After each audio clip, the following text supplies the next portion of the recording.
ओम महालक्ष्मी नमः। नमस्कार, स्वागत है एक बार फिर से आप सभी का आपके अपने चैनल ज्योतिष भंडार के ताज़ा और सटीक वीडियो में। तो दोस्तों, इस वीडियो में आपके लिए आज हम लेके आए हैं धनतेरस के बारे में बिल्कुल सटीक अपडेट। जी हाँ, आपको पता ही होगा कि धनतेरस का दिन माता लक्ष्मी को समर्पित होता है। धनतेरस के दिन हमें क्या क्या काम करने चाहिए, क्या क्या काम नहीं करने चाहिए, यानी कि हमें कौन कौन सी चीज़ों को खरीदना चाहिए और धनतेरस के दिन किन किन चीज़ों को भूल कर भी नहीं खरीदना चाहिए। अगर ऐसी गलती हम करते हैं तो माता लक्ष्मी हमसे रुष्ट हो जाती हैं, और अगर माता लक्ष्मी हमसे रुष्ट हो जाती हैं तो आपको पता ही होगा कि हमारे जीवन पर कितना अधिक प्रभाव पड़ता है। यहाँ पर बात करते हैं धनतेरस 10 को है या फिर 11 नवंबर को, टाइमिंग क्या रहेगी और पूजा विधि कैसे क्या करना है, साथ ही खरीदारी का शुभ मुहूर्त क्या है। इन सभी अपडेट्स के बारे में चर्चा करेंगे हम विस्तार से। लेकिन उससे पहले आप में से कौन कौन करोड़पति बनना चाहता है, जो करोड़पति बनना चाहता है वह कमेंट सेक्शन में ओम महालक्ष्मी नमः लिख दें, और इस वीडियो को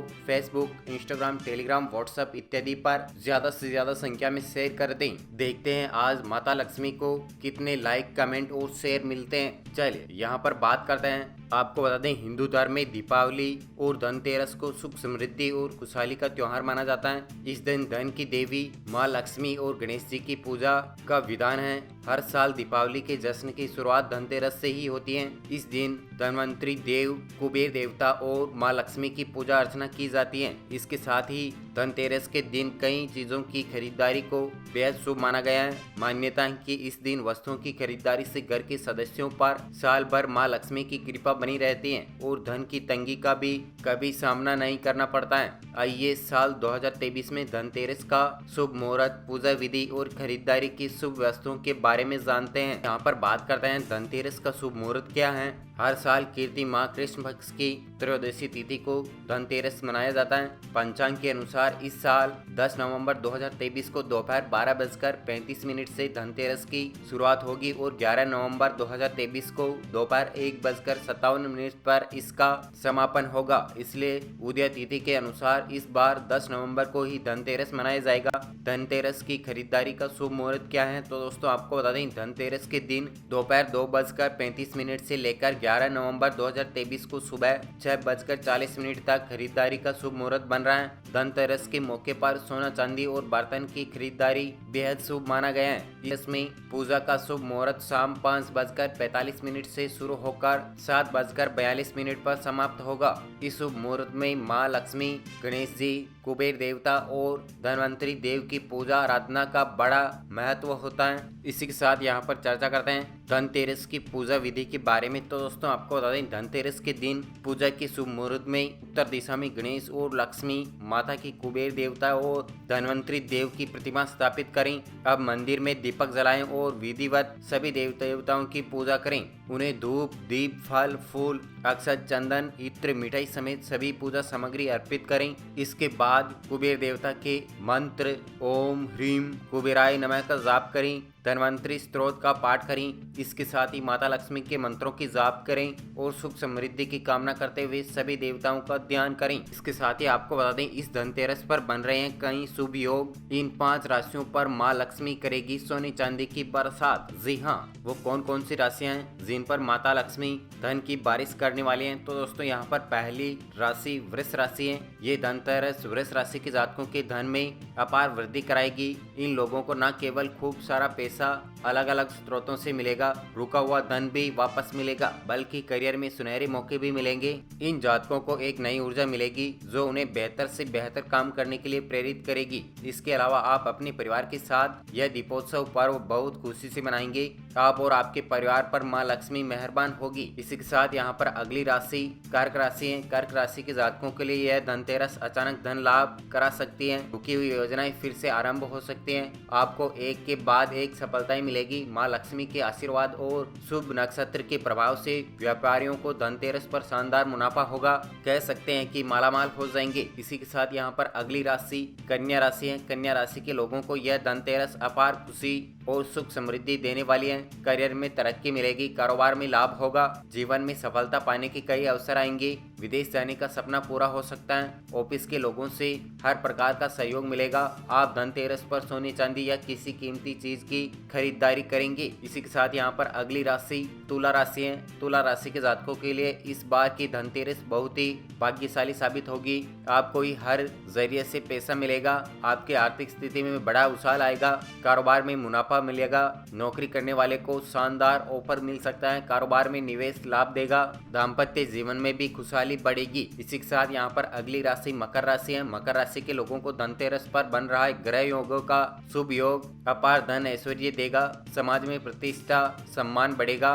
आपके परिवार में सुख समृद्धि बढ़ेगी। माँ लक्ष्मी के आशीर्वाद से आपको बड़ी मात्रा में पैसा मिल सकता है। आप धन की बचत करने में सफल रहेंगे। साथ ही यहाँ पर बात करते हैं धनतेरस के दिन क्या क्या उपाय करें जिनसे आर्थिक तंगी नहीं आए। तो दोस्तों आपको बता दें यहाँ पर 5 उपाय हैं जो धनतेरस पर आप करते हैं तो आपको मिलेगा अपार पैसा धन संपत्ति। तो यहाँ पर पहला है 5 देवों की पूजा। धनतेरस के दिन भगवान धनवंतरी, लक्ष्मी, कुबेर, यम और गणेश जी की पूजा होती है और मवेशियों को अच्छे से सजाकर उनकी पूजा करते हैं। इसके साथ ही दीपदान करें। धनतेरस के दिन यमराज के निमित्त जिस दिन घर में दीपदान किया जाता है वहाँ अकाल मृत्यु नहीं होती है, इसलिए आप दीपदान करें। मुख्य द्वार पर 13 और घर के अंदर भी 13 दीपक लगाएं। इसके साथ ही यहाँ पर धनिया खरीदना चाहिए। धनतेरस के दिन सोना चांदी खरीदने का प्रचलन है। सोने नहीं खरीद सकते हैं तो पीतल का बर्तन खरीदें। यह दोनों वस्तुएं नहीं खरीद सकते हैं तो पीली कौड़ियाँ और धनिया खरीदें। खासकर धनिया बहुत ही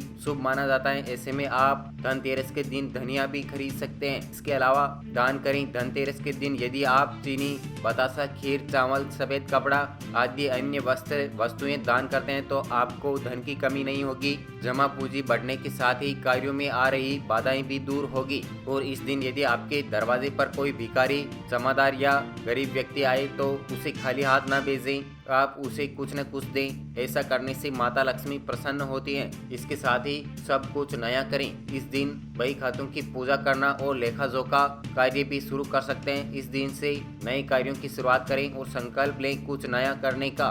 धनतेरस के दिन नई झाड़ू खरीदकर उसकी पूजा करनी जाती है। इसके अलावा आप मंदिर में नई झाड़ू खरीद कर रख सकते हैं। इससे माता लक्ष्मी प्रसन्न होती हैं। साथ ही यहाँ पर बात करते हैं वो कौन कौन से काम है जो हमें धनतेरस के दिन भूलकर भी नहीं करने चाहिए। तो दोस्तों आपको बता दें कांच या ऐसी मूर्ति की पूजा न करें। धनतेरस के दिन लोग माता लक्ष्मी, कुबेर और भगवान धनवंतरी की पूजा करते हैं। इस दिन आपको ध्यान रखना है कि आप कांच या प्लास्टर ऑफ पेरिस से बनी हुई मूर्तियों की पूजा न करें। इसके साथ ही यहाँ पर सोना मना होता है। धार्मिक मान्यताओं के अनुसार व्यक्ति को दिन में नहीं सोना चाहिए। धनतेरस और दीपावली को या फिर दीपावली के दिन में सोने से आलस्य और नकारात्मकता आती है। इस दिन परिवार के सदस्यों को प्रेम और सौहार्द से रहना चाहिए। घर में कलह और झगड़े से बचें। इसके साथ ही किसी भी व्यक्ति को धनतेरस के दिन उधार न दें। ऐसी मान्यता है कि दीपावली और धनतेरस के दिन किसी भी व्यक्ति को रुपए उधार नहीं देने चाहिए। लोक मान्यता है कि ऐसा करने से अपनी लक्ष्मी दूसरों के पास चली जाती है। हालांकि जरूरतमंद की मदद करना भी पुण्य का काम होता है। इसके साथ ही कूड़ा और गंदगी न रखें। कहा जाता है कि माता लक्ष्मी उस स्थान पर ही निवास करते हैं जहाँ साफ सफाई और सकारात्मक वातावरण वाली हो। ऐसे में आपको भी दीपावली और धनतेरस पर घर की अच्छे से सफाई करनी चाहिए। ध्यान रखें कि घर में कूड़ा, रद्दी और गंदगी न हो। इसके साथ ही जूते चप्पल के बारे में यहाँ पर बताया गया है। वास्तुशास्त्र में घर के मुख्य द्वार का बहुत ही महत्व होता है। उसे सकारात्मकता का वाहक माना जाता है। घर के मुख्य दरवाजे के ठीक सामने कोई पेड़, बीम या कोई रुकावट नहीं होनी चाहिए। प्रवेश आसानी से होना चाहिए। घर के मुख्य द्वार को सजावट रखें और वहां पर जूते चप्पल नहीं रखना चाहिए। धनतेरस और दीपावली के दिन माता लक्ष्मी का आगमन मुख्य द्वार से ही होता है। ऐसे में उसे साफ सुथरा और सुंदर रखें। इसके साथ ही यहाँ पर चर्चा करता है धनतेरस के दिन भूलकर भी न खरीदें ये 10 चीजें, वरना आपके घर में आएगी दरिद्रता। जी हाँ, आपको बता दें आपको कौन कौन सी 10 चीजें नहीं खरीदनी है। तो यहाँ पर पहला धारदार वस्तुएं जिसमें चाकू, कैंची इत्यादि हैं, तो आप धारदार वस्तु नहीं खरीदें। इसके साथ ही यहाँ पर काली चीजें भी नहीं खरीदनी चाहिए। काली चीजों को अशुभता का प्रतीक माना जाता है, इसलिए धनतेरस और दीपावली पर काली चीजें खरीदने से बचें और इस दिन काले वस्त्र भी धारण ना करें। इसके साथ ही कांच की चीजें, धनतेरस के दिन कांच की चीजें बिल्कुल भी नहीं खरीदनी चाहिए क्योंकि कांच राहु का प्रतीक माना जाता है, इसलिए इस दिन कांच की चीजें इस्तेमाल नहीं करनी चाहिए। और इस दिन लोहा भी नहीं खरीदना चाहिए। और आपको अगर लोहे के बर्तन खरीदने हैं तो धनतेरस के ठीक एक दिन पहले ही खरीद लें। इसके साथ कार नहीं खरीदनी चाहिए। तेल वगैरह भी धनतेरस के दिन नहीं खरीदना चाहिए। तेल या फिर तेल के उत्पादों जैसे घी, रिफाइंडर इत्यादि लाने के लिए मना किया जाता है। धनतेरस पर दिए जलाने के लिए भी तेल और घी की जरूरत पड़ती है। ये चीजें घर में पहले से ही खरीद के रख लें। साथ ही यहाँ पर खाली बर्तन भी नहीं खरीदने चाहिए। ऐसा करने से घर की आर्थिक स्थिति पर प्रभाव पड़ता है, इसलिए खाली चीजें नहीं खरीदें। यहाँ पर आपको स्टील भी नहीं खरीदनी चाहिए, क्योंकि स्टील लोहे का दूसरा रूप है। इसलिए कहा जाता है कि स्टील के बर्तन भी धनतेरस के दिन नहीं खरीदने चाहिए। साथ ही यहाँ पर चीनी और मिट्टी की चीजें भी नहीं खरीदनी चाहिए। इस दिन घर में मिट्टी के बर्तन या चीनी के बने शोपीस नहीं लाने चाहिए। इन चीजों को घर में लाना शुभ नहीं माना जाता है। ये चीजें इतनी नाजुक होती हैं कि ये आसानी से टूट जाती हैं। ऐसे में इनको कभी बरकत नहीं होती है। साथ ही यहाँ पर प्लास्टिक के सामान भी धनतेरस के दिन नहीं खरीदने चाहिए। धनतेरस के दिन प्लास्टिक की बनी चीजें नहीं खरीदनी चाहिए। प्लास्टिक का सामान घर में लाना वास्तु से सही नहीं माना जाता है, इसलिए धनतेरस के दिन प्लास्टिक का कोई भी सामान बिल्कुल भी ना खरीदें। तो दोस्तों, यह थी आपके लिए धनतेरस के बारे में बिल्कुल सटीक अपडेट, जिसमें आपको बता दिया गया है कि धनतेरस के दिन आपको क्या क्या काम करने चाहिए, क्या क्या काम नहीं करने चाहिए, धनतेरस के दिन क्या क्या खरीदें, क्या क्या नहीं खरीदें, धनतेरस पूजा विधि, धनतेरस का शुभ मुहूर्त इत्यादि जानकारी अपडेट आपको विस्तार से बता दी गई है। अगर वीडियो अच्छा लगा हो तो लाइक करें, कमेंट करें और अपने दोस्तों के साथ शेयर जरूर करें। साथ ही वीडियो के नीचे लाल बटन है, उसे दबाकर चैनल को भी सब्सक्राइब कर लें। पास में एक बेल आइकन है, उस पर क्लिक कर ऑल नोटिफिकेशन बेल को भी ऑन कर लें, ताकि आप और हम एक दूसरे के साथ इसी प्रकार की हर एक महत्वपूर्ण अपडेट सबसे पहले साझा कर पाएं। ओके फ्रेंड्स, मिलते हैं अगले ताज़ा और सटीक वीडियो के साथ। तब तक के लिए ओम महालक्ष्मी नमः।